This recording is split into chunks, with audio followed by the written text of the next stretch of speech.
I'm a country boy. I'm from West Virginia. I don't know nothing about this big time stuff.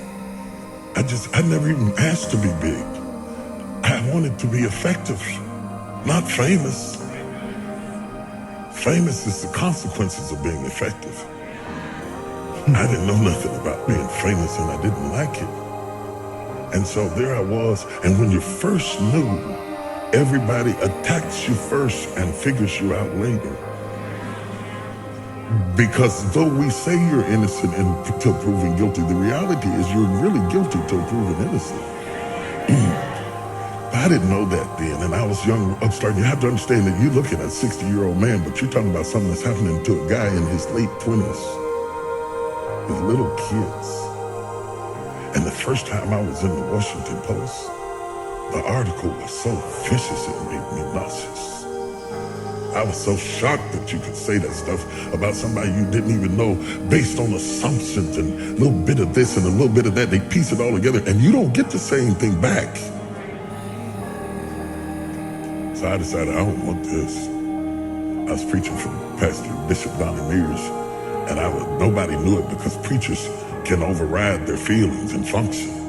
I preached, the place was on fire, but inside I want to quit. I told God, I'm through with this. I'm not going through this. I don't need this. I don't need that. I don't have to have all of that stuff to be happy. So I said, I'm not doing this no more. I'm not doing it. I'm not doing this. I'm not doing this because I don't need this and I didn't ask for this. I'm only doing this because of what happened in my life, of the circumstances that happened in my life. He put me on stage. I didn't ask for it.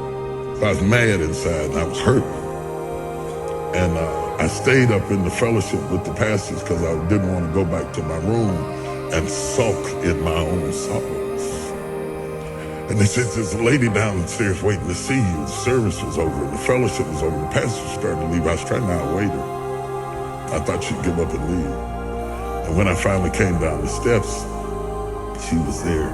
And she was just a willowy bit of a woman. And she said, Bishop Jazz, she said, I've been in the hospital. She said, I was pregnant in my fallopian tubes, and the baby died in my tubes, and I was carrying around a dead baby, and the toxicity from the baby almost killed me. And she said, the only thing that kept me alive was hearing you preach. She said, if you hadn't been preaching to me every day, I swear I would have died. And then she looked at me and she said, it's for us. It's not for them. It's for us. It hit me so hard. I didn't even get her name. I got in the car and cried all the way back to my room because she reminded me why I was there.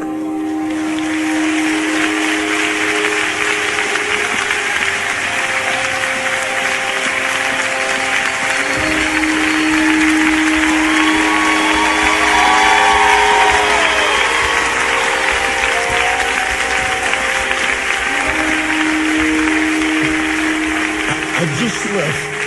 Last week when I text you, I was up in Baltimore in D.C. and I was doing a book signing. And this woman came up to the table to buy sword. She said, you don't remember me, do you? I said, no. She didn't even look like the same person. She's all dressed up and gained weight. She felt like she wanted to say. She said, I met you in the bottom of Donnie Mears church years ago, and I burst into tears. I lost it. I stopped the signing, and I jumped up and hugged her. If it were not for that woman,